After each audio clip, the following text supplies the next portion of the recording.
in terms of yoga and the brain is because your body and your brain work better when they're clean. Even if it did fail, I knew I could always go back to corporate and find a job. Teaching cafeteria workers who work so incredibly hard, teaching them about handling fresh produce, how to get more fresh produce into the schools. You need to tell people, bring a coffee to Coffee and Crystals. But sometimes you need an intervention. You need a surgery, and that's okay. You get your surgery, and then you use all these other modalities in the Ayurveda to prevent things from coming back. Hey guys, you stumbled upon Coffee and Crystals. I'm Katie, your motivator, your host, your hostess, and on this podcast, I am sharing a ton of information. And not only have I been highly caffeinated for a couple of years, I have knowledge of over 500 hours of yoga teacher training. I have been in the corporate world for over 15 years, so I will be your business coach. We'll talk about self-help, beauty, all things wellness and crystals. And in every episode, I am inviting you into my heart. And honestly, this adventure is pretty cool that we're going on together. We're going to meet some of my gurus, the wisdom of mentors and friends and family members. It's a good time. So stay hydrated, pour yourself a cup of coffee, and let's dig into today's episode.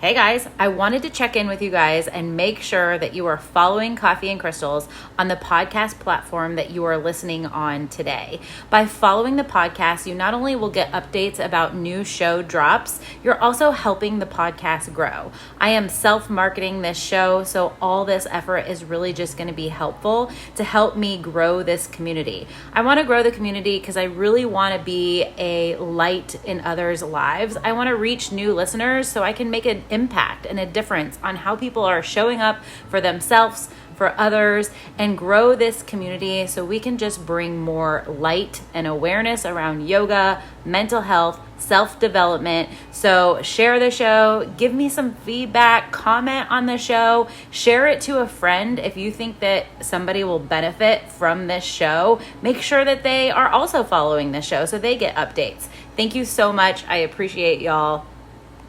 What's going on in Leatherwood Mountains? Oh, Katie, it's never disappointing when you arrive here at Leatherwood Mountains. The foothills of the Blue Ridge Mountains, it's just a beautiful, serene setting with wildlife galore. We've seen deer and skunk and chipmunks and squirrels and so many varieties of birds and butterflies. It's truly a gift. Birds and butterflies. Birds and butterflies. Yeah, I was supposed to make it to Tahoe this weekend, but the old me, just any opportunity, I would run off. And I just keep kind of pulling myself back lately. The reality is I only had 4 days off. I had to drive and I'm like, do I really want to use 4 of my days off, 16 hours in the car? The old Katie would have chose that. And I don't think there's a right way to choose. But I think what I am really needing this season is some grounding, some time with myself, and how beautiful it is that I get to kick off my Sunday spiritual morning. Sunday to me is like a spiritual sacred time. That's why I like to record with guests on Sundays, but it's also a time for me to kind of reflect and be grateful in a more powerful sense. So I'm just so grateful to have Nick Russo on the show. You bring so much healing into my life. You are someone that just brings compassion and joy to anyone around them. So welcome back. You're the 4th highest listen on the show. So welcome back to Coffee and Crystals officially. Thank you so much. What a beautiful beginning to the segment. And I just have to tell you, Katie, that I love how that you are now so aware of what you need and then choosing the path of least resistance, honoring yourself. And that's what yoga and mindset's all about, is just being aware and in tune with what we need and moving forward from that space of clarity. Yeah. And that was the name of the retreat that I got to join you with. Well, clarity was in the name of the retreat, right? What was the name of the retreat last year that I was able to join you with at the Leather? Connect to Clarity? Yes. Yes, which is what I'm doing again in a couple of weeks here in Leatherwood. Spots are taken though, right? It's sold out. We might have one more room left, but that's to be determined still. A year ago, and my listeners have been hearing about this for a year, so we are definitely moving on. But I do think that I was coming out of one of those dark nights of the souls in my life chapters. It was a really hard period for me. And I think a little bit of old Katie tried to cover up what I was going through. We had some beautiful conversations in your backyard where I think I was able to kind of be real with you of what I was coming out of in my life when I saw you last year.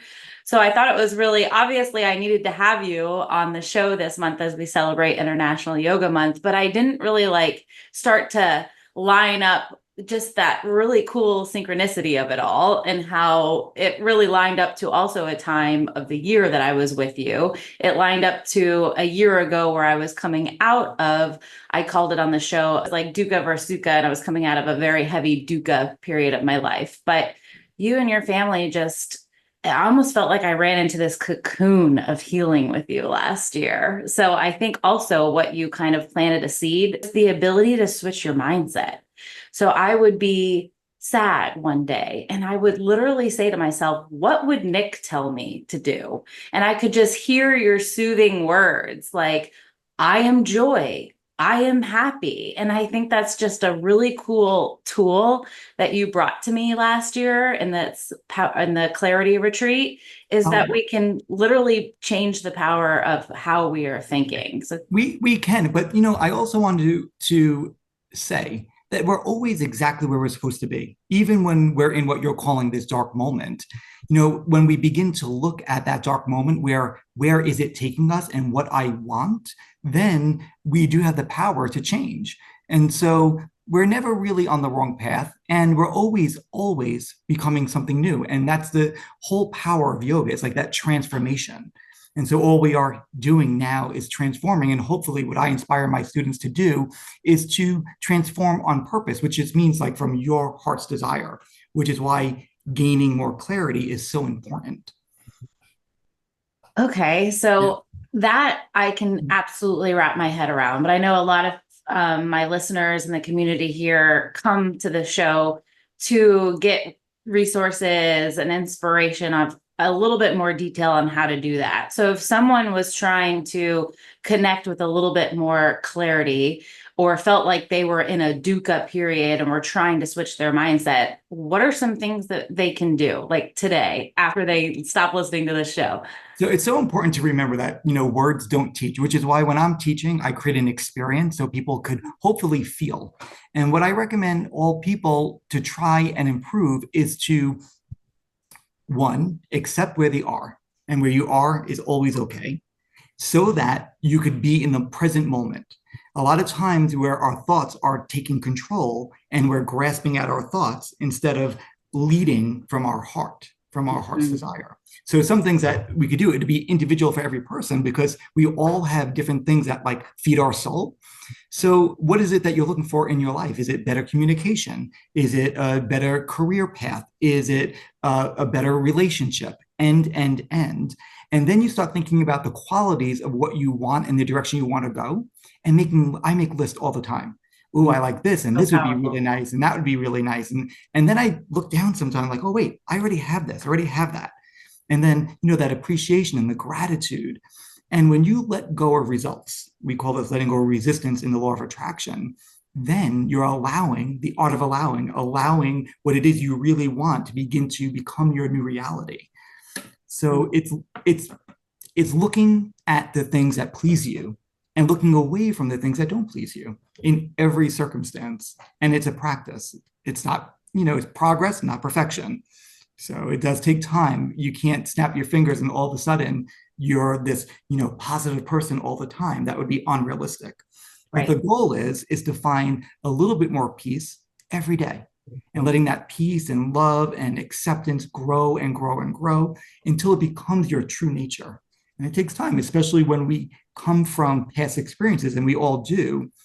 We're building our current situation, most of us, from a past observation, which no longer exists, which is why when we look for what we want in life, we're in this present moment, in this creating mode, if that makes sense. It does make sense. And I so many things to touch on that, but I have to say, I love being in the creating mode. There was, there's periods in my life chapter where I feel like I've been really creative And then other times where I was spending so much time trying to be creative where nothing I was producing was coming out in flow.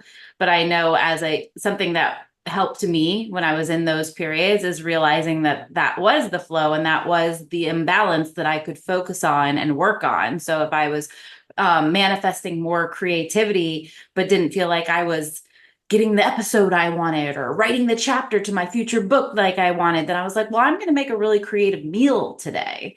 I'm going to bring out my yoga anatomy book and do coloring because that's more creative than just reading. So I thought, what I really wanted to be is in the mountains like you are. I was supposed to go to Tahoe this weekend. So I was thinking, what Nick could help me with this weekend is if I can't have that like fall feeling going into like this September month, like what are some things that I can do or the listeners can do to kind of feel autumn if you're not in an area where you see autumn? Yeah, well, just off the top of my head, I would think that, how can you create a space that feels a little bit more warm and cocoon-like? Maybe getting some fall plants that you could put around the house. And I really love, I like to talk a lot about yoga techniques, but visualization would be one of them. A guided meditation, maybe, when someone is able to close their eyes and begin to picture the beautiful forest with the changing colors of the leaves. I can do it right now. Yes, and the beautiful breeze and the birds flying by and the flap of their wings. And through visualization, that's pointing to what you want. And isn't it interesting how when you point to what you want, you could begin to feel that? You might be able to feel just looking at through visualization and closed eyes so that you can see these beautiful trees and changing colors and the transformation, so the mind is so powerful. It really is. And that's kind of something that I like to teach to others and mostly to myself is that resistance piece you talk about. Like sometimes you're like, I wish, I want, I wish. And then you start to kind of like a fly against a glass trying to get out, that resistance to try to get out. But if you just kind of stop and see a different path, visualization has helped me with that. Like I just get out in nature or just have this moment with Nick or a really beautiful meditation that is surrounding me with those senses. I love how we were taught to teach yoga in a way to like engage all the senses. And through taste, maybe like a pumpkin spice latte or I'm getting one of those today for sure. Yeah, right. So there's so many different ways that we could use our physical perceptions in order to feel and experience something. It's just an individual, like what sparks you when people have to begin to, think holistic and use holistic approaches so that you could allow your brain to give you what you want, that balance, mind, body, and spirit. Okay, so a couple things that you said in that segment. You were talking about, manifestation and just journaling and writing out what it is that you're calling in. And two things that I needed my friend Nick to give me some advice on. So dating.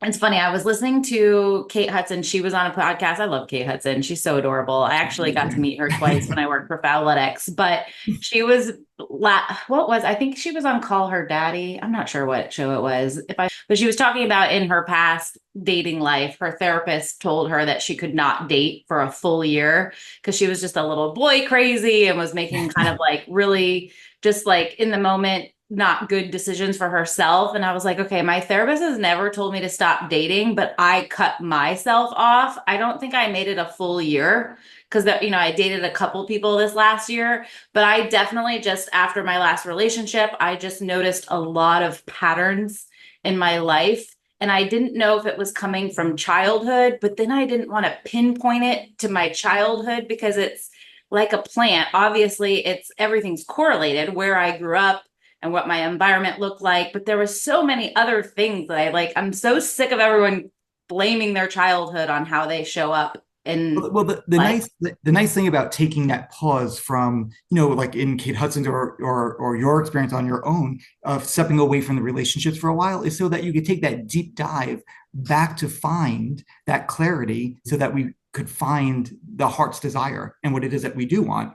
And, like if we were going back to talking about making the list, like I suggest using the law of attraction tools is you'd be making a list of what your dream partner would look like. and the conversations would be like, and all the ways that you would have so much fun and freedom within this relationship, and then look in that direction and not try to go out on these dates and instead attract the right person. Yes. So when we're in the right vibration, I attract.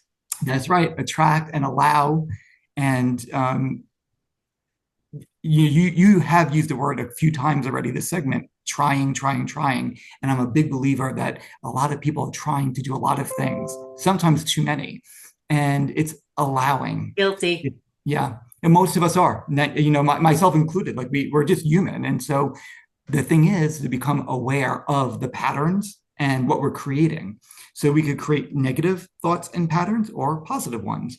And there's never a wrong or a right. It's just we are where we are, and where we are is okay. And then moving in a forward direction, which is where the clarity and choice and freedom comes in. Okay. So trying, what was the word that we're saying instead of trying? Because I feel like this is a tweetable moment that I can pull out. We're going to take away from you. Yeah. Well, instead of trying, allowing. Okay. Yeah. Instead of trying, allowing. I love that, guys. Write that down in your notes. I really love using some empowering phrases like, I get to do this, and I choose to take this break so that I could find my spiritual path, like really finding ways to, a lot of people are talking to themselves these days, and they're comparing themselves to people in magazines and on books and in movies and really, I really believe it with my whole heart. Every person I'm ever in front of, I see the love that they are. Even if a person's not able to be my particular friend or inspire me, their true essence, every person, I'm a believer that we're all just full of love.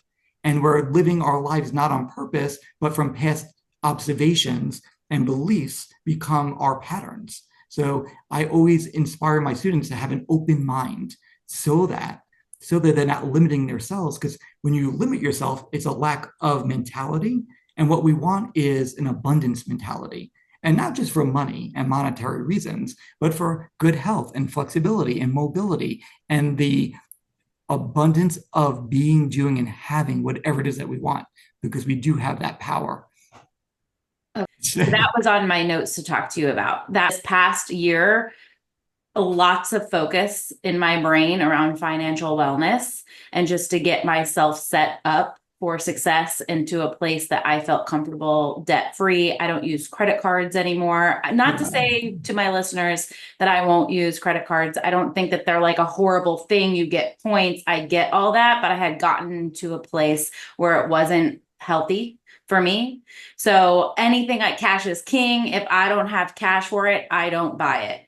But the thing that I think that I still want to make really clear to my listeners and to, anyone that might be going down this path themselves is that abundance is not just cash. And I'm going to tell you a little story. So I made this decision to not put my body in the car because it was just, I was tuning in and it was like, Katie, you need expansion, not driving. But I also was like, you know what? That's a lot of gas money. And like, I could buy a bunch of groceries and do some meal prep, get my nails done. Like there's other ways that I can flex that money and that would actually end up being more abundant than a car trip. And I was like cleaning my house. And I just had this moment of like a fresh, everything clean, all the mats, every dust in my house was cleaned by me, like by hand. It was like this really rooting, abundant feeling. And I looked at my beautiful apartment that was like getting ready to record for you today. And I literally, truly was like, this is abundance. Like, look at all my beautiful things that I have collected over the years. It was like a pure moment of gratitude and just like really grateful for what I have built, for the studio that I have created, for like how cute my dog looks after a clean bath, because, he has to get cleaned if my house is getting clean. And I really think that if people had more moments of thinking of abundance in that way, the cash will come. And then guess what? One of my clients was like, hey, I'm going to pay you 3 months in advance. So I decided to like save money, focus on abundance in a different way. And then a client texted me that she just paid me 3 months in advance. And I was like, boom, I just got paid by focusing on something else. Well, this is exactly how it works. See, here you are paying attention to the actual manifestation part. like you're in alignment, things are working out for you, and then you're noticing, I did this, check, check, check. And that's a really good feeling. And from that place, you can manifest even more. But the thing is moving away from that lack of mindset. So people don't believe they could have it all. And you can. You could be able to go on the car ride and go do all these different things. The point that I like to make to my students is we should be doing what feels good and not doing what doesn't feel good. And when something doesn't feel good, we don't have to put so many words to it. We just got to point to what we do want. Yes. Because a lot of people stay so focused on what they don't want unintentionally and not looking in the direction of what they do want. And then we want to talk and we want people to like understand why we feel the way we feel and explain and defend our positions, where all we need to do is look forward. So I really, in every yoga class, I try to create this experience where people could feel so connected to their truest heart space, leading from the heart. And I invite them at the end of class, awakening from Savasana, to, before they open their eyes, maybe intend how the next 15 minutes of their day is going to go. And so many people have come to me and said, Nick, thank you for teaching me how to intend and then expect and then choose my days. But little pieces at a time, 15 minutes at a time. We don't have to get so caught up in creating our whole life, but rather allow it to unfold. Everyone listening, I promise you it works. Because my morning meditation has just become such a sacred thing in my life.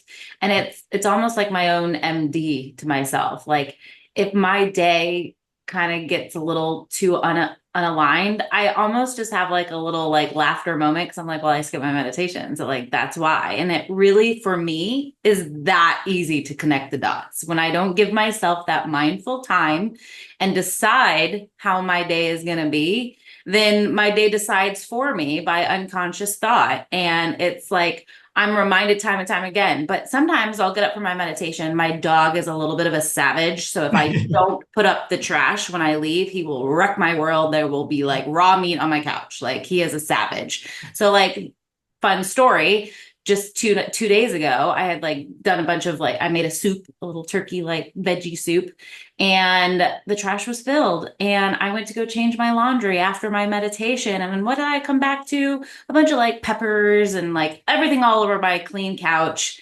And it was just like a mess everywhere. And good thing I did my meditation because I would have kept them. Like when you do your meditation, doesn't mean life's going to stop lifing. Yeah. It just helps you with your life happens. And I really, really love these days because I used to get a little bit more upset if I spilt a glass of milk. Nick Russo. Hard to imagine. But, in a case like when the dog makes a mess, a dog's doing what a dog does, and thinking it's not the end of the world. This is not going to ruin my apartment. It's not going to ruin, like, things happen. And I try to look at every circumstance now in my life with a new lens, with a lens that everything's always okay. And if the dog got into the garbage, then I'm thinking I need to change my vibration so that the rest of my day could go really good. And so when things begin to happen that are a little like that, find a lot of joy and appreciation and laughter in that, so that the dog is not getting into the trash tomorrow. Yeah. So on the dog getting into the trash, well, I know what's going to happen. It will become a pattern. So think about the dog being so wonderful, coming home, rolling on its back so you could greet him and you could greet each other. Yeah, honestly, a year ago, back to Finley, he's always makes his way into this show, like every episode. He was kind of, if you guys are watching this on video, I know you saw him earlier, but he's sitting on the yellow chair now. But he was in such a bad place last year around this time. He was in and out of the vet. He was like peeing in corners, which he never did. He's going to be 13 years with me in December. And just, I was like, is it because he's getting old? Da, da, da. And then it's like, same realization. It was me. It was my vibration, and my little spirit animal was picking up on how I was acting, and he was acting out too. So when he gets more love and when he gets more like intentional attention from me and more walks, and I'm not in a frequency that is all over the place, guess what? My animal isn't either. Yeah. It's interesting. We're always attracting what we want. We always, Abraham Hicks, the teachings of, she always says, Esther herself, you're always going to match up to exactly what you want. So ask and it is given, And that's I'm why gonna it's get so excited important to about be my day grateful. now. Yeah, it's important to just like think about. I know it sounds like a broken record and it sounds so simple, Nick. It sounds so easy. And it is when you get the hang of it.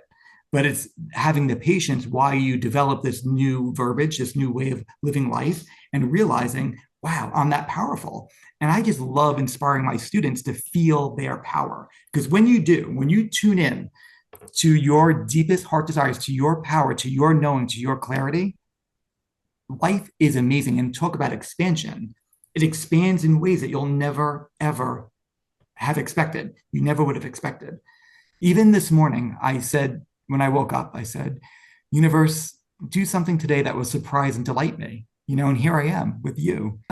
So we're just matching up. Matching up. I love matching up with you. Yeah. And I want to talk about also with abundance is I taught a topic this week in my home studio here in Cornelius. And love that studio. If anyone's in Cornelius, what's the name of your studio? Yoga 6. I still get texts. Their marketing is so on point, by the way. Like the community that place has built, I'm sure you have a big part of it. But I adored that class you took me to. Oh, we're it so feels lucky. Like a loving cave in there. It really is. We have a beautiful, beautiful community. But I talked about celebration. And when I was really getting prepared for my class and I was allowing the words to come to me, I realized that celebration was a whole body, mind experience. And I really want to inspire my students and anyone out there to begin to think about, what we're made of, even our gut, ourselves, which is like our second brain.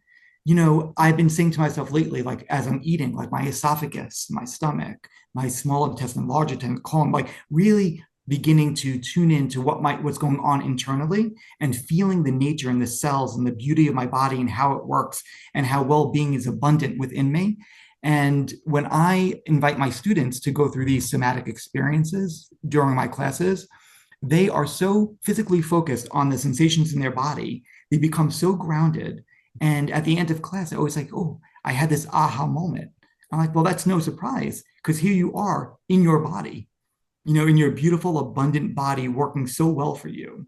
Mm-hmm. So a lot of people, I say all this because a lot of people come to me and they're talking about the ailments and what's wrong with them.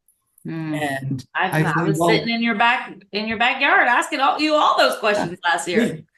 Sometimes we do have an ailment, and that's just your body telling you, I need to make a change. I was in the wrong pattern, in the wrong way. And so information, and then take this information that your body's giving you and then moving in the direction of what you do want. That healthy body, I could move all 10 fingers and watch what you have and then watch what happens, as you focus your way on all the things that you want, beginning so small with body sensation and the beautiful breath that we're able to take in through our nose, move through our lungs, then the body's changing the chemicals. It's really something else when we get so in tune with nature and realize that our bodies, our physical bodies, the most powerful mechanism on this planet. Like our mind and body created everything else, every computer. And so when you think about how powerful you are and what we physically and mentally and emotionally are capable of, it's very empowering. It builds self-esteem, confidence, all these things, which are the opposite of guilt, resentment, fear, which is a place where a lot of people stay. And so I don't talk about those words a lot, but I talk about moving in the direction of the opposite of that abundance, that health, that joy, clarity, happiness. So as a teacher, you said you don't talk about those words a lot. And I think that is for yoga teachers that are listening, or anyone, honestly. But I think that is something that I am very mindful of when I'm teaching, is to not say the opposition of what you're trying to get others to focus on, but dig into that a little bit more and why that's so important. Because if you're focusing so much on, you said it earlier too, of what you don't want, then that takes the energy away from what you do want. So you do have to realize like the yin and the yang. Here's a very important part, and we'll get into that. So okay. It's so important to know your emotions and know that, even like when we talk about these lower vibration emotions like fear and guilt and resentment, they serve a purpose. So I found a lot of clarity in if I feel resentful or if I feel guilty for a moment, I begin to thank those emotions. Thank you for telling me what's going on so that I can move in that direction that I want. Sometimes I just want to be understood, or I want to be more understanding towards, a person in a conversation. Is it okay to tell someone that? I do a lot of coaching and management and HR in my current job. And I feel like I always, in difficult conversations, I always say, we're about to talk to something about something that might be uncomfortable. Are you ready to receive this? And I feel like it's such a disarming, easy sentence. Permission is always a nice thing, asking permission, giving permission. I think it's a wonderful tool. Yeah, because it brings people's guards way down. And I also love to go with the concept, not offering unsolicited advice. So usually I'm speaking to students because they're coming to me and they know what my class is about. They know the experience that I'm creating and the space that I'm creating. And I also let them know is when I'm saying something, I don't have all the answers. I'm one of those who do not claim to know. I know what works for me, and everything that I teach, I've practiced for a very long time. I don't read something and then pretend that I am that thing. I practice it until I feel the resonance of what I am feeling so that I can teach from the heart. So everything that I do, every word that I utter out of my mouth, I've tried and practiced for a very long time. And I've seen the benefits. But here you might be able to hear me and feel some inspiration and, I want to try this and I really like that. And I have to trust in these words, right? But another person might hear a different teacher and get a similar message, but they heard the message. Mm-hmm. So it's so important to keep an open mind and go to different teachers and try different modalities, because what works for one person might not work for the next. Although I found yoga, mindfulness, all these wonderful teachers who teach different practices, their message is always the same. It's beginning to embrace the present moment, being comfortable in the present moment, the only moment that counts where you could actually make change. But when we're always stuck in our story, the old story, it's very hard to move in the direction of what you're really wanting. And we're so focused on calling up a friend who is going to be like, oh, this is happening in your life, and they want to console you, which is not what we want. We want the vibration of the abundance. Mm-hmm. And so, even if I'm not feeling well physically for a moment, I don't tell anybody, because I don't want anyone, I want people rising to my vibration all the time, meeting me where I am, and not bringing it down to a lower vibration where you could feel depression or sickness and all of those lower vibrating emotions. Yeah, I think last year, this might be a little heavy, so are you ready to receive what I'm about to tell you about depression? Bring it on. When I was a young girl, I remember, and I found journals of things that I would say to God. I would speak to God because my great grandmother that I was raised with did take my middle sister and I to church a lot. We laugh about it now that we think that she wasn't like a really religious person, but we think she used it as babysitting, like, go to church, kids, I'm going to go do whatever she did. Sometimes she would just sit in the parking lot as we went into church, and she would just sit there and we would get in the car. Anyway, I would write about how I didn't want to be living, or why am I living? So I think, I have struggled with depression. And then last year, with just everything that hit me back to back to back, and the story I kept telling myself, and the phone calls to people that I wanted to tell everyone about how awful everything was, I really did kind of have a similar aha moment of what you're telling the community right now on the show. Is I realized, wait, hold on, I have the power to change how I'm thinking and what I'm holding on to and the story that I'm telling. And honestly, it didn't happen overnight. It took me a year of like all this feeling sorry for myself, but it really was that vibration that like came my way that was like, no, you're not depressed. You're actually like doing great hard things. And, Beautiful. You're a strong woman. And that's the story you want to tell. And now you're honoring yourself. And that's another beautiful tool of yoga, is like honoring yourself. And it's a good reminder of exactly what you're saying for all people out there, battling depression. We always I like my message to be very clear, is that when someone is depressed or suffering, it is okay to be there. And, sometimes we even need interventions. And when I say interventions, I mean medication.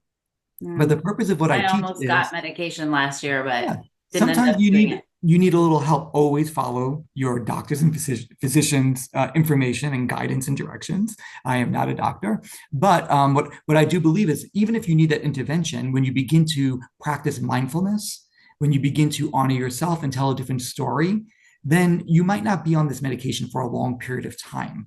So merging Eastern and Western philosophies together so that you begin to build this well-being. It's okay to feel depressed. We're human. This is a human experience. And we came down to this physical world so that we could experience so many different things.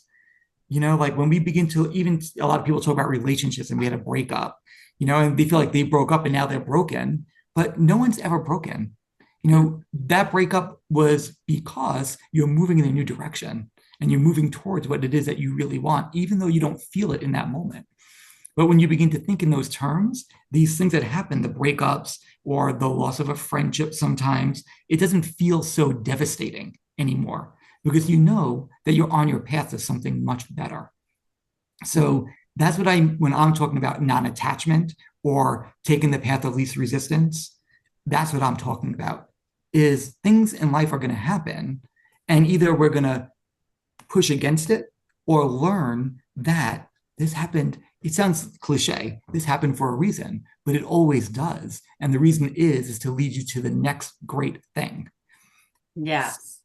Yeah. I love that. I love that, it sounds cliche, but I always, anytime I feel like when I'm speaking and it's like, to me, it's just flowing and it's actually how I feel. And I say things like, I know this might sound woo woo, or I know it sounds cliche, but honestly, when you're flowing in this way, it really is easy to feel like it's a dream, like this isn't real, because I think that, when you're recognizing the power of you and you are showing up in such divine purpose, it's easier to speak about that.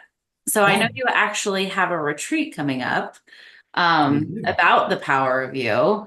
So first off, talk about that with us. What is that going to look like? Yeah, so I had this inspiration actually from Joe, my husband's company. They made these t-shirts, The Power of You. And I've been looking at it for months. It's been in our closet. I'm like, the power of you. And then one day I woke up, I'm like, oh, the power of you, the power of choice, the power of choice, the power, like how powerful we really are in our lives when we choose our thoughts and the thoughts not choosing us. And so the power of you to build the life of your dreams. And what in yoga, so I apply everything to yoga, right? This is a yoga, International Yoga Month, right? It's the power of you is learning the power of your emotions. It's learning the different layers of your being, the breath body, the emotional body, the mental body, the physical body, all the bodies, merging and integrating them together so that you could find what it is that you want to be, do, and have in every segment of your life, every time. Designing your life breath by breath, and just looking at life every time you awaken with a new lens, a new perspective. Because after every conversation we have, after every encounter, every life experience that we get to enjoy on our journey or not for that moment, it is allowing us to see things with new eyes. And I can't help. I used to, I grew up very, very poor in Brooklyn with a mother who was not at her best at that time.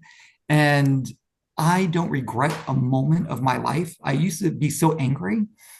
But when I realized that particular time of my life has brought me to where I am today, a place where not only am I proud to be who I am, but that I get to help others and lead from my heart. And hopefully, it's only my intention is to touch other people's hearts one by one, to help them feel, if they're really down, how can I help them feel just a little bit better? And if I can't make them feel better, it's my intention to never bring them down lower than they are. And that's what I mean by having people coming up to your vibration. We want to be there. And another gift of yoga is the power to be open-minded.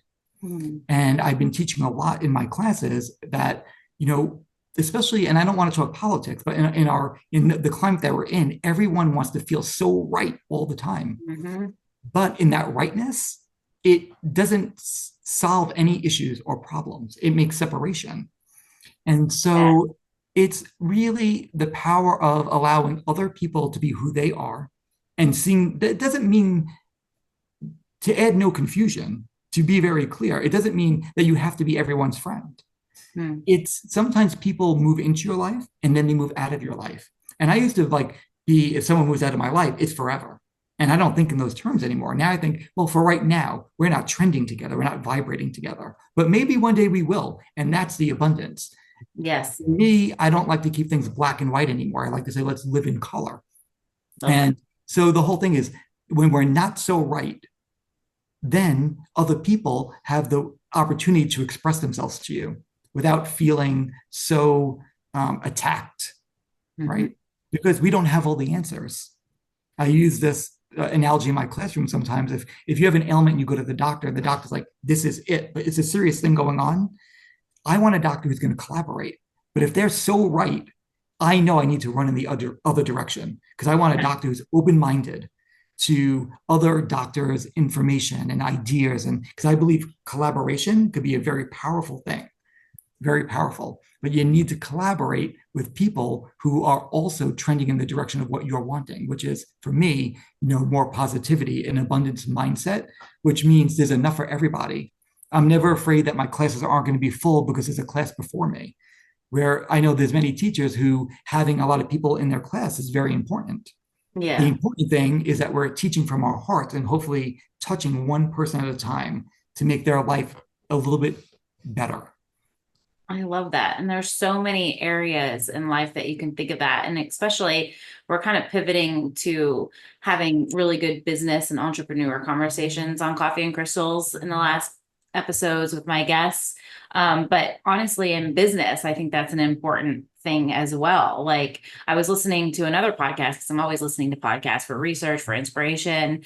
And I think it was Lewis Howes, and he was talking about business leaders are often like trying to get 100% or 80% of their customers to purchase. And he's like, how about just focusing on 10 to 20%? Because once you build a really strong foundation and you understand your product or your business model and your client, and you build kind of raving fans, don't be all over the place worried about the 80%. You need to just focus on the 10 to 20. And that 20% is going to, create that percentage up to your 100% by, being true to what your brand is trying to create in the world. And I thought when I was listening to him, like, what a yoga thought, like focus on you so that you can then focus on your community and then you can start to make a global impact. But it all starts with you.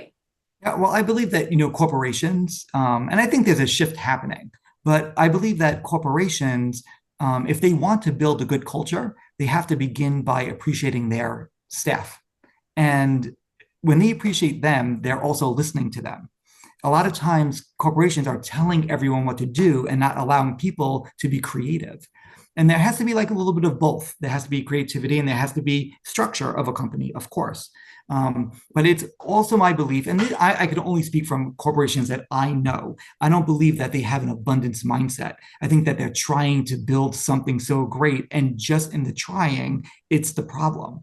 So instead of just being great, by establishing that culture, one of compassion, love, allowing creativity, all those things that you would want personally, and bring it into your business. I believe if corporations did that, there would be no stopping them. If they weren't comparing themselves to other corporations and how much money they were making, and allowing the most amount of money to be what is abundant for them, instead of creating a culture of love and expansion, the money just follows. It has to.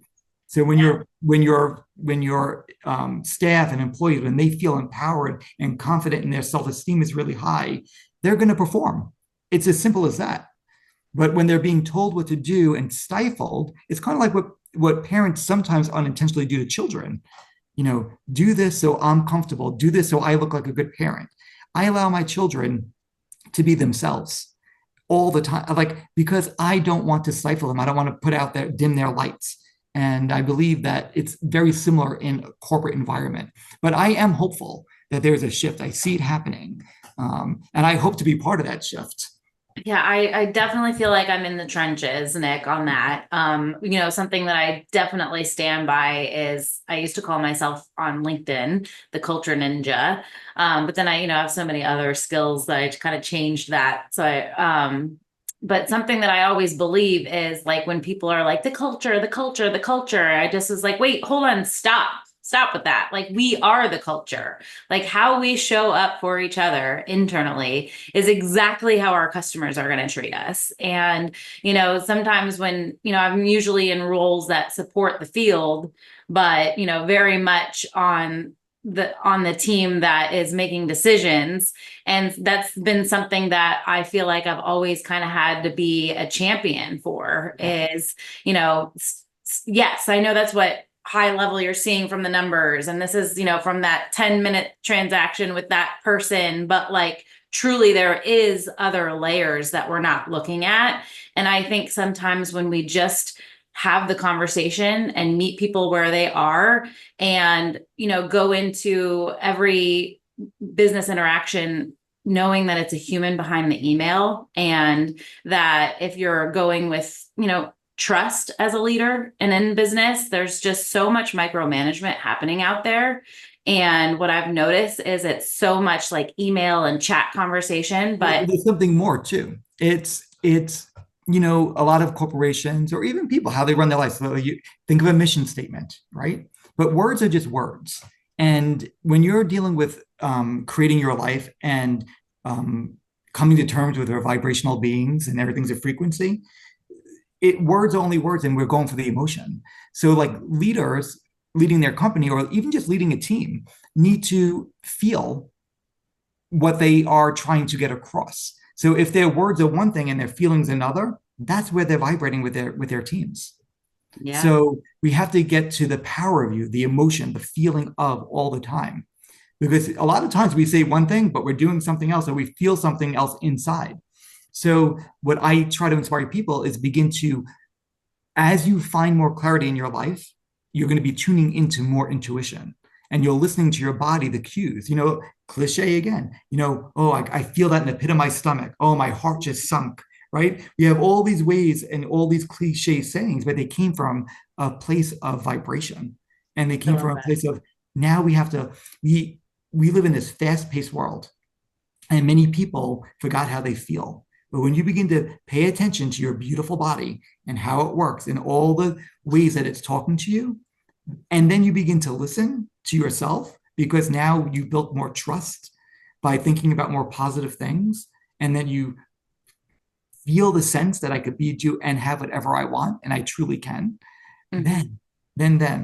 Then you watch what happens. You just got to watch and see.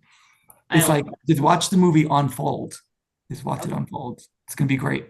Yeah, I love that. Yeah, it's something that my therapist said to me in my year of non-dating that she didn't put me on. I put myself on it. She's always like, when I go tell her about a new guy I met, or when she like kind of teased me up on like the next date on somebody I was talking to, she always, every time brings me back to how does your body feel when you're with that person? And then if I tell her a story about something and she's like, how did your body feel? And I was like, I love this. She's such a yogi, but it is important, to check in. It's the most important. Because that's the first most important thing. It really, really is. Awesome. Really is. Yeah. Well, Nick, it could be a whole other hour with you. We could just gab. But it is a spiritual podcast. So just kind of wanted to shift gears and talk a little bit about purpose. And, you mentioned it a little bit on what you're bringing to the world, but in current state, what is it that you wish more of the world could kind of learn from you? What I wish for this world, obviously, is peace. And I am hopeful that there is a transition.